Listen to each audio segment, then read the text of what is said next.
Yuri moves around my room, plugging her kettle into the same outlet where she put the diffuser while we made the banner. I slink to my bed, trying as hard as possible to minimize movement. The tea is ready, Hallie. Yuri moves in front of me, taking up a majority of my vision. The worrying thing is the fact that I can't see anything past her. I think the lights are still on, but it's pitch black around us. That can't be good. Hey, Yuri? Yes? You didn't happen to turn the lights off, did you? I did not. Crap. I was hoping she wouldn't say that. I feel what I think is a cup being placed in my hands. I can't tell if it's hot or cold anymore. It's just there. Yuri, can you help me? I hear shifting around and feel my bed depressed by my chest. Okay, can you sit up? I shift my weight to where it would be the least painful way to sit up. My lungs feel like they've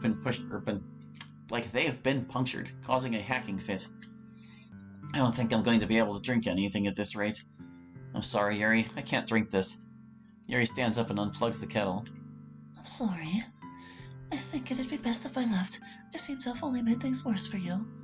I bolt upright, which proves to be a bad idea. Ouch! Hallie, lay down. You need rest. Please don't leave, Yuri. You being here is more than enough for me. Yuri shifts around, still uncomfortable at the idea. I hope she doesn't blame herself for me hurting so much. I have an idea. You said you wanted to read more Portrait, didn't you? I would like to finish reading it with you, but I don't know if that would be possible in your current state. Do you think you could read it to me? Yuri seems to pause. If you would like that, then I don't see why not. Yuri sets her kettle in the bag she got from and resumes her sitting position from a few moments ago. I close my eyes and allow Yuri to find where we were. If you remember, we were reaching the climax, which sees our main hero pitted against the final obtrusion to her freedom. She clears her throat before delving into the final chapter of the book. And there they were, a collection of people growing by the second, surrounded on every side. The cult leader closes in, brandishing a knife at least 10 inches in length. Yuri continues reading, occasionally checking to see if I had passed out. Truthfully, I couldn't tell if I was awake or not. It's the strangest thing. It feels like I'm in a twilight zone, half conscious and half out. Surely enough, she reaches the end of the book and I can't say I understood it. This is where multiple reads would be beneficial, but that's just not a luxury that I have at my disposal. Yuri hasn't said anything for a few minutes. I force my eyes open and look around. Yuri? Yes, Hallie? Nothing. I just didn't know if you had left or not. What time is it? Or what time it's? It's 10:25. Shit. God damn it! I must have had a bigger reaction than I thought because Yuri rushes to my bedside. It's okay. Monica and Natsuki just let me know that they were almost here, and that they would collect Sierra before coming in. Oh, that's a relief. All this excitement causes a tightness in my throat. I can't tell if I'm about to throw up, have a heart attack, or pass out. Maybe all three. That must be them. I'll be right back.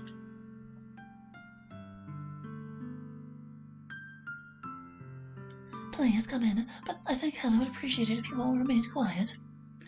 Hi, Hallie! Yeah, that's them. I must have winced at her volume because she looks concerned. Are you okay? Siri always was a big-hearted goof who thought later. I know I have to tell them, but I don't know how to. Well, that's why you're all here. I don't think I'm ready for this. Who would be? Even if I had weeks to prepare, I still wouldn't know what to say to these girls. Every time I try to open my mouth, every word I had thought of left from my mind. An indescribable sense of dread wells inside. Oh wait, no. No, that's spelled right. I'm just dumb. Everyone looks uncomfortable.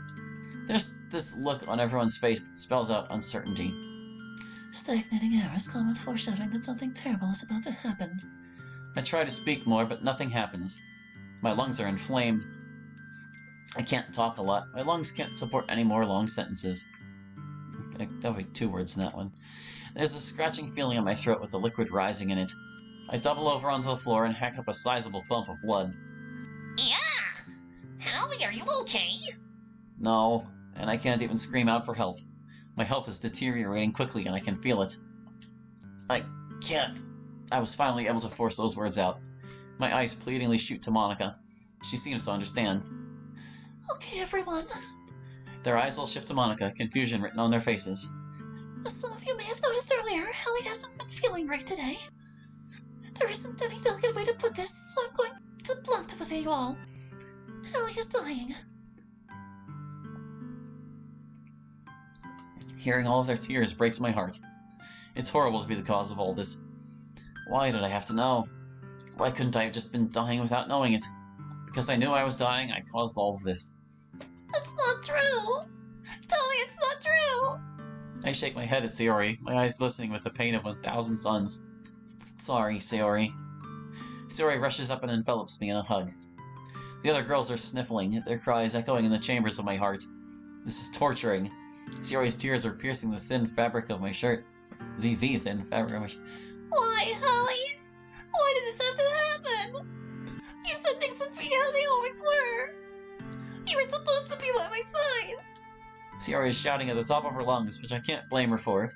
I've been trying my hardest not to all day. I wanted so badly to scream and have somebody answer me. Sure, but it wouldn't do anything, but at least somebody would respond. The worst part about all of this was having to go through it alone. My distraught friend brings her mouth next to my ear and whispers something that makes me dizzy all over again. You're the only reason I'm still alive, Hallie. What? What did she say? Sayori considered that? I have to tell her that things will be okay, even if it takes all of my energy away. Sayori, listen to me. My voice is weak, barely above a raspy whisper. You are the best person on Earth. You're my best friend. You're the person I trust the most. I don't know how tough things are for you, and I'm sorry I couldn't be there to see you beat your depression. But I want you to promise me that you'll get through this for my sake. My time may be up, but yours is only beginning. She is silent. I don't like the silence.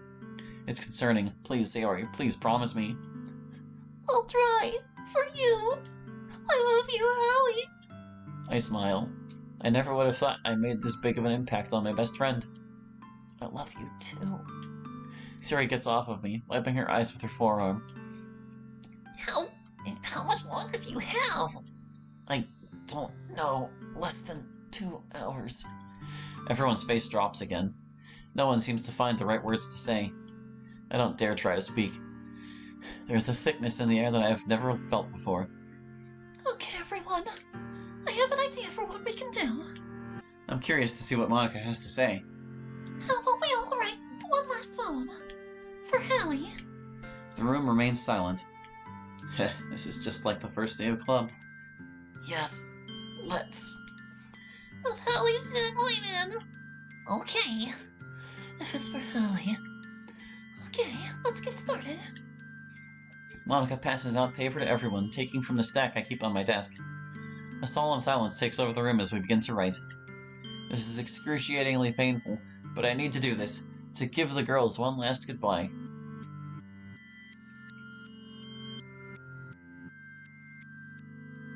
I've lost track on how much time has passed. Looking at the clock reveals an hour has gone by. Monica calls out to the 4 of us. Okay, everyone. It's time to share poems. Everyone winces at those words, clearly upset by the context. Sayori hands me her poem first. I strain my eyes trying to read it. Best friend. What do you call a best friend? A best friend can be many things. The one you can share all of your secrets with or love until the end. Someone by you to share the day. What would you do if they went away? Would you wait for the sun on a rainy day? And how can you continue with that person gone? I need my best friend. My best friend has always been my tether. He always kept me on the ground when my head was in the clouds. Please stay with me for as long as you can. I'll be lost without my best friend. But I guess my friend has to leave. Rain clouds are closing in, it's hard to breathe. I will be here to take your place, waiting for the day until I can see you again. And now you're calling on me to be a best friend. Sayori. It's great. Your tears are threatening to escape my tired eyes. This time, however, they aren't ones of anger, fear, or frustration. They're tears of joy. Sayori is looking at me with a depressed tinge of finality in her eyes. I'm going to miss you, Hallie. Thank you for being my best friend from the start. Sayori hangs her head low and walks to my bed, taking a seat. She is sobbing into her hands. I wish I could do something to help her. Natsuki quickly approaches me, avoiding making eye contact. Get that more. Okay. Goodbyes aren't forever. It's never an easy thing to do, to say goodbye to someone who meant so much. How would you go about uttering that finalizing phrase? Wouldn't it affect something for the rest of your days? How could I possibly say it? Why is there such an evil thing as a goodbye? Something that destroys so many lives, in which sadness is the only thing it derives. Why do I need to say it? Who invented such a cruel word? Why does that word even need to exist? Why can't goodbyes be widely dismissed? What if I can't say it? I guess there's no way around this. Nothing to do that can change the outcome. It's over, finished, it's completely done. I have no choice but to say it. Who'd have thought such a dummy could make it hard to say goodbye? How about a friendly see you later? Oh, Natsuki must have gone somewhere while I was reading the poem. I can't blame her. I'm struggling to face these girls enough as it is. Monica walks over to where Natsuki presumably is and starts talking softly to her. Natsuki doesn't respond. I'm sorry for pushing this onto you. Yuri slowly hands me her poem, shrinking into a seat when she's given it to me.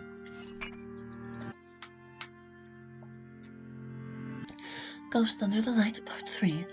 The tendrils of my hair illuminate beneath the amber glow, bathing. The silhouetted figure is fading away. My heart's flutter is beginning to falter. It was supposed to be this one. In the distance, a blue-green light flicker approaches. But the fading figure obstructs its path, halting it in its pursuit. Time stops.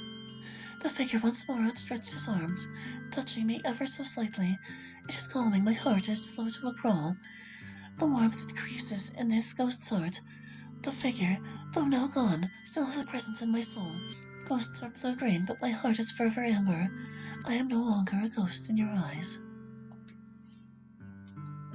I look up to face Yuri. Though she is still vastly uncomfortable, she seems to be looking at me with a sort of confidence in her eyes. I can see the cogs in her head turning, formulating the next words to come out of her mouth. I want to thank you, Hallie. You showed interest in what I had to say, which is not something that happens very often. Thanks to you, I have confidence in opening up to people a little more. I'm going to miss you, Hallie. Thank you for everything that you've done. Yuri gives me a timid hug, easing into it after a few seconds. We sit like that for a few minutes until Monica taps her shoulder and says something. She nods and heads to where Natsuki is.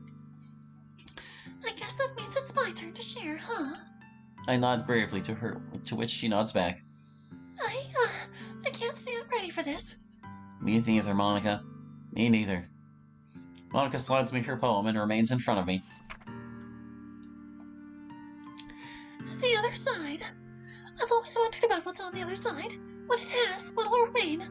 It seems like one of our group is going to see that other side. I don't know exactly what's in store for us, but I know one thing is certain. All will be left for mere departure, casting a bright, glaring light, scorching my already scorched retinas. I always questioned if it truly existed. Will you tell me when you get there? I wish you the best on your final journey, although everyone will feel quite empty. I may not know what's on the other side, but I know you'll find me when it's my time. Goodbye, my friend. We'll all miss you. I finish the poem and look up with sullen eyes towards my friend. She only offers a slight smile back. We love you, Hallie. I smile, coughing again. Something isn't right. This time is way more violent than any other. I look around at the girls, all of them terrified. All except for Sayori, who appears to have fallen asleep. Hallie, are you okay? I don't think so, but I can't respond. My lungs are getting heavy. I double over and throw up a red mixture of fluids. Hallie!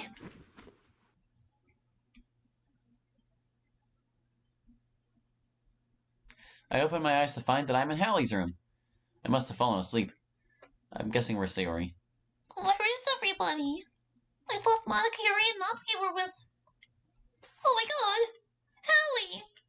Oh, I look around and notice something covered in a blanket on the floor. Someone put a note on my phone. I pick it up and read it quickly. I'm sorry, Sayori. He's gone.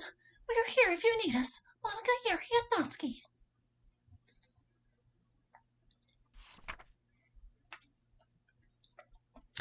Thank you. Well, it seems you've reached the end of Doki Doki 12 hours. Firstly, I wanted to take this time to thank you. As a new modder, it means so much that you find the story that I have to tell important enough to devote your time to. I've always found the concept of time interesting. Why we use it, why we fear it. It would be a lie if I said that I never thought about what I would do in my final hours. A life is a beautiful thing, confined to such a short time frame. Make the most of it. Tell your loved ones how much they mean to you. Never let them forget it. And once the body's hourglass runs out, don't spend your final days in regret. Instead, go on to that next adventure smiling. I propose to you a question. What would you do with 12 hours? Well, kind of depends. If they're my final 12 hours, I don't know, man. I don't even. I've got a few too many things on my plate to really decide what I would do with the last bunch of 12 hours I had. But that is going to do it for that mod. I don't know how new to modding the person was, but like, yeah, they did okay, I guess. Like, obviously there were like some grammatical and typographical errors that were hurting things a bit. I feel like it might have been a little more emotional if they used their music a little bit better, because like there were times where like whenever he was talking to Monica about how he's going to die, they just kept playing along with like the regular poem theme. It's like doesn't really set the tone very well. Maybe they were trying to save it for the end, or they didn't want to overdo it or something. But like, it needed something. It needed something to set the atmosphere there a little better. And we'll see. Apart from that, maybe like a little more with expressions too.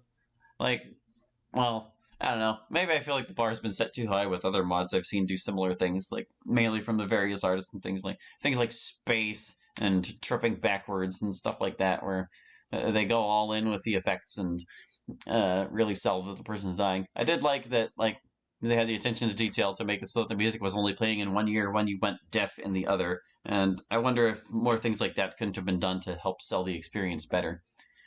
But like apart from that, for a beginner's mod, not too shabby. So that will do it for now, and thank you for watching. I hope you enjoyed, and we'll catch you next time with more Doki Doki. Hope to see you then. Bye bye.